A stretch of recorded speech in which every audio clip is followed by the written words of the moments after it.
Vote is DJ MB. Now, this week on Breakfast Club Extra, Black Youngster talks about his dating life on lip service. Our man Donnell Rawlings, you know he talks booty talk. We go behind the scenes and ask him top 5 dead or alive. Angela Yee, she gives advice from your email questions and a discussion about comedy and race relations on Brilliant Idiots. All right, let's go.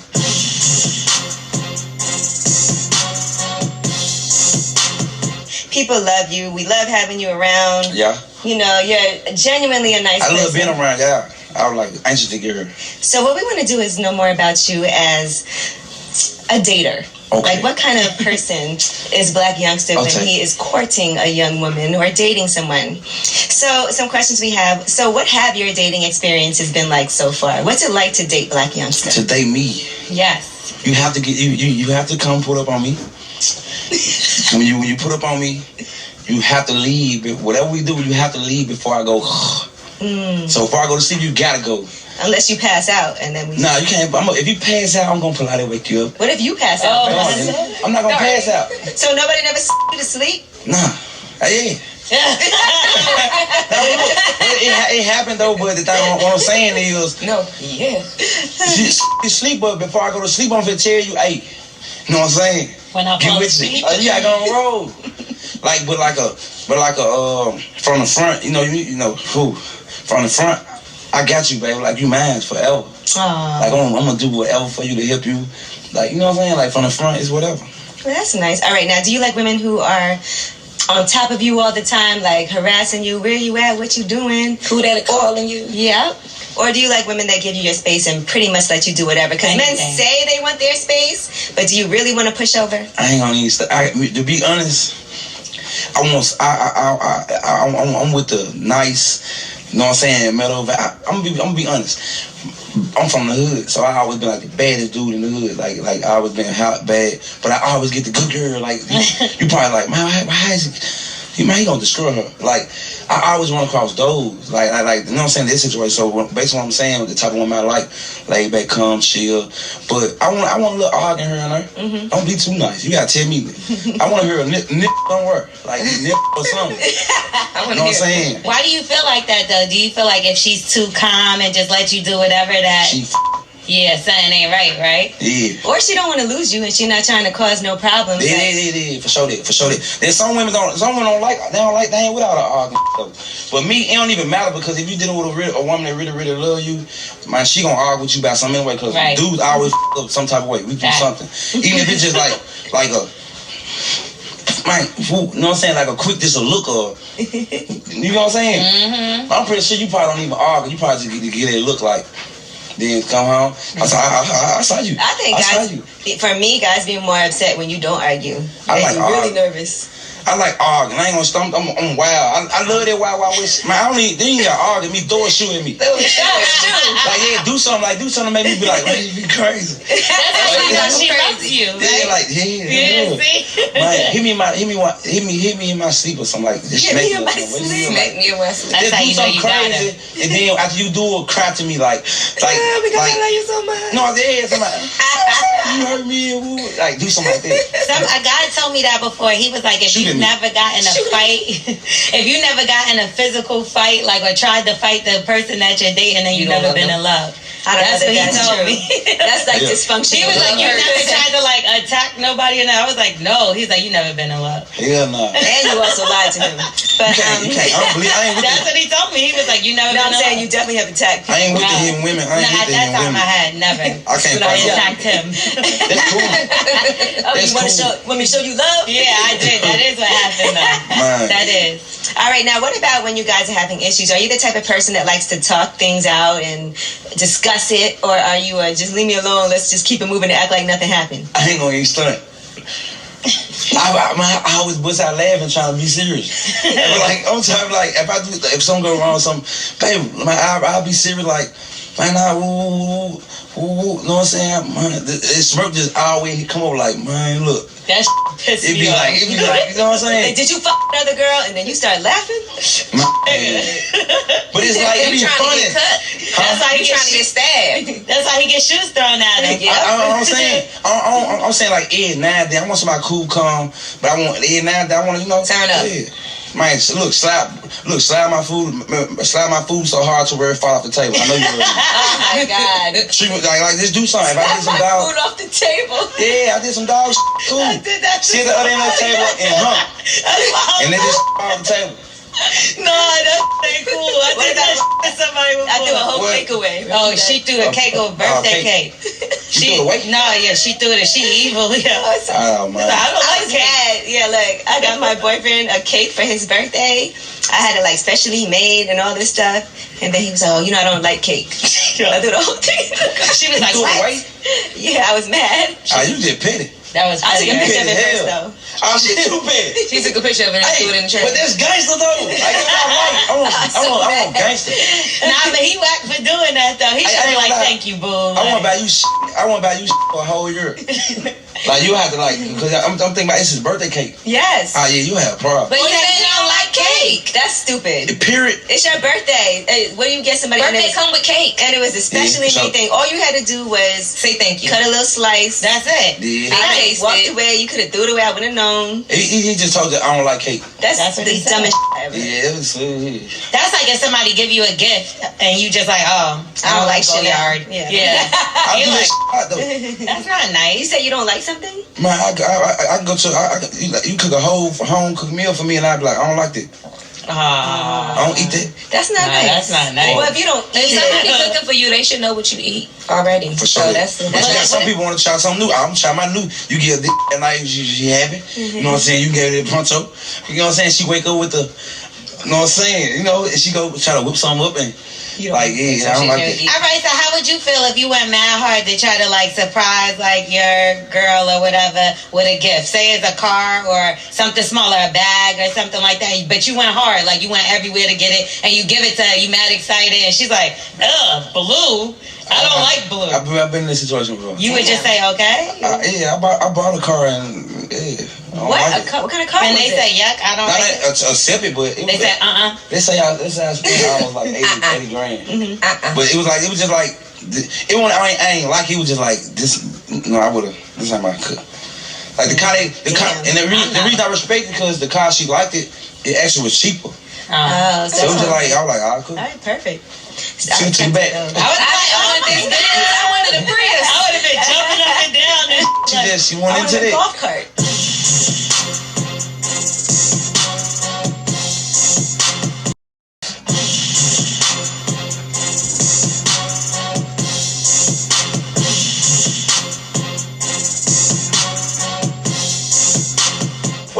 DJ Envy, so they just asked what's my top 5 dead or alive. Real difficult, real hard, of course. Let's try to break it down. Jay-Z, of course. Eminem, of course. Nas. Biggie, of course. And then I like Kendrick. That's my top 5 dead or alive. Snoop. Top 5 dead or alive. Spitter, Andretti, aka Currency, aka the Hot Spitter. Kendrick. 2 Chainz, of course. Ice Cube, come on now. Can't be Ice Cube. And the last but not least, I'm gonna have to go with Eminem. Come on now, son. J. Cole, Biggie, Music Soul Child, Miguel, and Outkast. Number 1, probably Tupac. I think he was ahead of his time.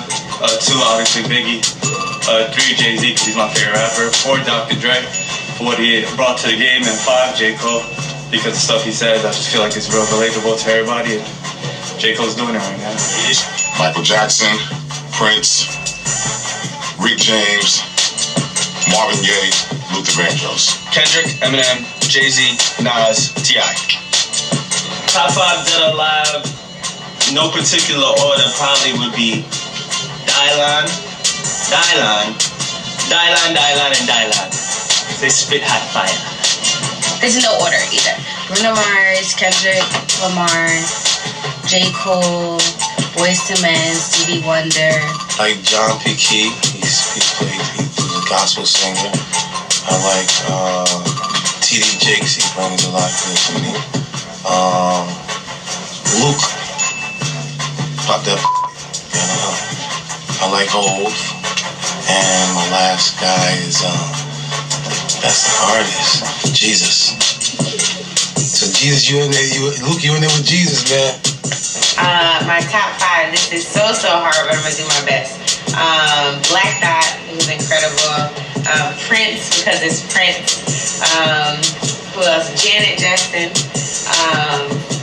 Who else can I'll say Kendrick. Pulitzer Prize winning Kendrick Lamar. I'm gonna do this one for my dad. Sly and the Family Stone, because we have a favorite song on there that is a father-daughter favorite. So I'll go there. That is not. I need like a top 25.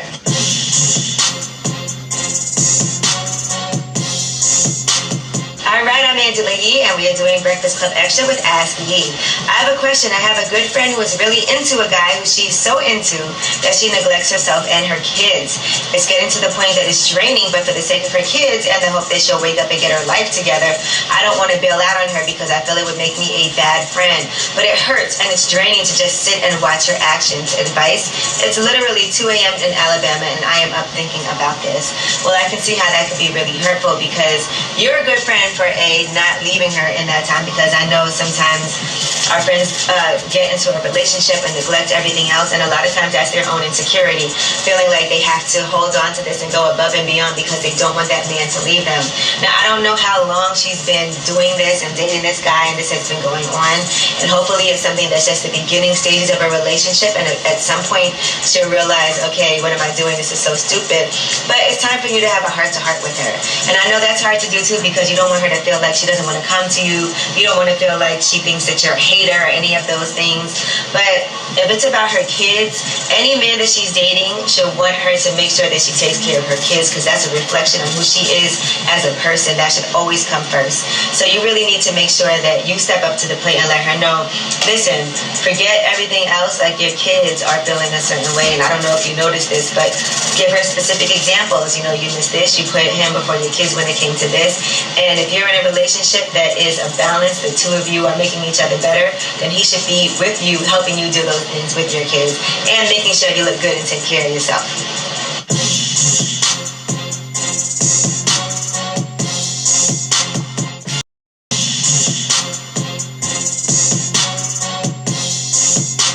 This is what these clubs did to us, and this is what these TV networks did. These TV networks said to us, and so these comedy clubs, they said, hey, go out there and get an audience, get fans. Yeah. Go out there and get fans. We only want people who have Twitter followers and fans. And then we were like, all right. And then we came back and they're like, okay, here's your $2,000 for the weekend or your $2,000 for an episode. And then we were like, oh, no, baby. We got fans. The price went up.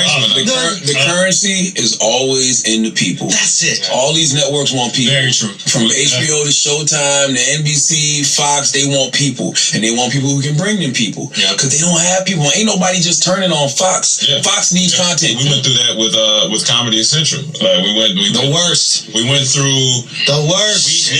They hadn't, to this date, out of their original program, internet programming, we blew their numbers out the water. First, we did a web series called 6 Guys, 1 Car. Blew it out the water. Yay! Mexican! and that's what it was. We was like, tight. Touching hips in there. Touching hips. Yeah. But then, and we did like 2 seasons of that. And then they were like, we see the numbers, but can you bring out fans? So they was like, can y'all sell out the Gramercy in New York? Well, we were like, all right. And we sold out the Gramercy in 2015 in New York. And tried a show on Comedy Central? Yeah, no, we had it on their YouTube. Okay. Like everybody's obviously loving it. Like it's not. I pay attention to some of the comments and likes and all that shit. You guys are too black for Comedy Central. Hey, beaming light. We do the Gramercy, sell that out, standing ovation. We kill it there. They all came. Still nothing. How y'all too black for Comedy Central? No. Y'all had Dave Chappelle was the best single comedian, and y'all had Key and Peele, which was a duo. I said, just get a group like now. That's how it works. No. This is what it is. It's they want the skin color that is black, but the attitude and what they're talking about and the relatability of content to be nerdy and white. They love our culture. They don't love us. But here's the thing. They think they're the wokest people. They think they're so woke over there. Yeah. Matter of fact, and I can't say who told me this, who said, but I have a friend of mine who, does some stuff over there, and he was like, honestly, things are so bad over there that one of the execs said, you know what we're going to have to do is go back to, like, just funny. It's Comedy Central. Being woke. That's what they were so woke, right? You know what? We got to hold on. When was what shows show me that they're woke? I mean, the Daily Show, the Nightly Show. It's like, it's just constant pander, right? It's just pander. Yeah, but guess what? Even with Jon Stewart, as intellectual as Jon Stewart was, I'm talking about Trevor Show. Trevor Show is just straight pander. Trevor will, like, completely... Trevor got this whole thing now about the Me Too movement. I can write it down, but he's essentially like, you know, Donald Trump has tricked you guys into, when he says that men are it's a scary time for men. He goes, he's tricked you guys into thinking that men are the victims here. What are we talking about? 100 men? He goes, that's not a lot of men compared to all these things. And I just want to look and sit down at Trevor and go, how many black people have been shot by the cops? Less than 100? Nah, that's real. Should we?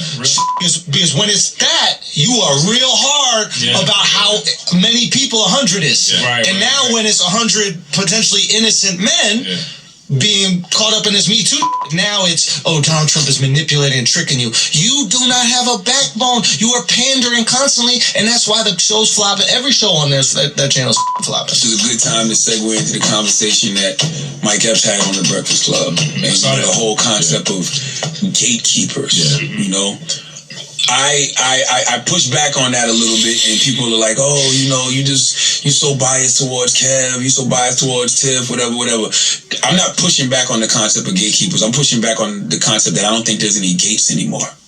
You understand what I'm saying? I think social media has leveled the playing field. Oh, yeah. Now, what I do think, and this is why I agree with Mike on, if you're in a room, right, and you're just having a conversation with some executives, if you're the black guy in the room, I've been that black guy in the room. And we start talking about comedians. You know what I'm saying? It could be black comedians, white comedians. And I'll be like, yo, that person right there is funny as hell. Or we're talking about, you know, it could be a sitcom, and I'm like, yo, have you seen this person from social media?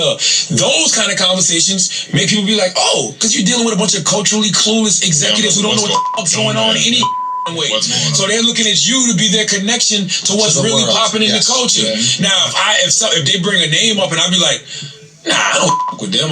People don't really fuck with them like that. You should look at this person. Then that makes them feel like, shit, I don't know what's going on. I don't know what's going on. You understand what I'm saying? So that's to me, that's what the gatekeeping part of the game is. I feel like he wasn't giving you any straight answers when you were I was like, who is he? Maybe he just didn't want to talk about it. I was listening to it, it sounded like he was kind of He's not wrong. He's not wrong. Epps is not wrong. I mean, Epps is not wrong about that. There are gatekeepers, but I think the way that Charlamagne described it is best. It's not like there are people sitting there with all this animosity. There are people with like really important jobs and a lot of things to do, and they can't be out at the comedy club every night watching new talent. So they hire someone to watch new talent. That person who watches new talent becomes their opinion on talent. Right? So this is what's so important about YouTube right now. Once you watch a clip of me, that person who works for you is meaningless, right? You get to decide who I am based on that. Okay, go. I'll tell you, I know. I'm not gonna say it's not 100% false. The reason I say it's not totally accurate because they don't trust themselves. Oh, this is also so they might be in there watching you, and so they might be watching Andrew and be like, "My God, he's funny." Then they might call your two young boys from the office, "Hey, come in here and watch this guy." As soon as the two young boys be like, "He alright," then now they feel like So there's a great insecurity being a 50-year-old person that makes decisions about 18-year-old content. My thing is this: I just don't like the pussies who, when you tell them, "Nah, you're not ready," or "I don't want you on my platform," they act like we the end all be all. If you have that attitude, like if Charlamagne doesn't interview me, then that's not gonna happen. You ain't ready. You know what I'm saying? Because the motherfuckers that make it are the people that's gonna push crap. You built it. You guys are here because you built something. If you were just two dudes that never have done anything, you wouldn't be here right now. You get curved. You like, oh no, we got someone this week. Taylor watches y'all all the time. Taylor be putting me on. I don't watch Norman Taylor every day, but I'm sitting there. She's like, "Yo, watch this," and I'm laughing my ass off. You know what I mean? So somebody's watching. best songs. Well, so I was watching an interview with you a while back, and you started talking about thumb thugs, like people who be thumb thugging, and so I was like, all right, that's like that term, and so we created a song on our second album called I saw it. Thumb Thug. Give me a hug, man. You know what I'm saying?